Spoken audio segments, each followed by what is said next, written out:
گھر میں فریج رکھنا حرام ہے۔ مجھے ایک بار ایران کے ایک گمنام قصبے میں جانے کا اتفاق ہوا۔ یہ اصفہان اور شیراز کے درمیان تھا۔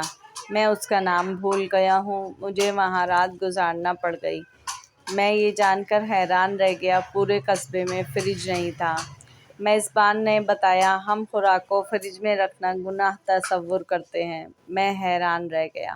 وہ بولا، شاہ ایران کے دور میں حکومت عوام کو فریج خریدنے کی ترغیب دیتی تھی۔ قسطوں پر ٹی وی اور فریج مل جاتے تھے۔ پورے شہر نے فریج خرید لیے۔ ہمیں چند دن بعد احساس ہوا ہمارے دل تنگ ہو گئے ہیں۔ ہم نے فالتو کھانا فریجوں میں رکھنا شروع کر دیا ہے۔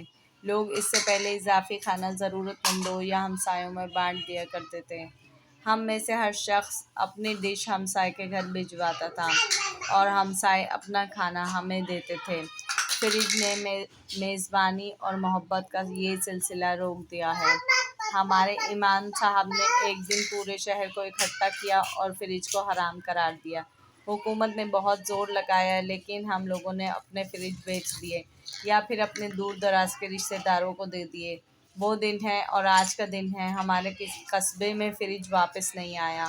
میں نے پوچھا، اس سے کیا فائدہ ہوا؟ وہ ہنس کر بولا، بہت فائدہ ہوا۔ ہمارے پورے شہر میں کوئی شخص بھوکا نہیں سوتا۔ لوگ پیٹ بھر کر کھانا کھاتے ہیں اور باقی کھانا کسی نہ کسی مسکین، حاجت مند یا بھوکے کو دے دیتے ہیں۔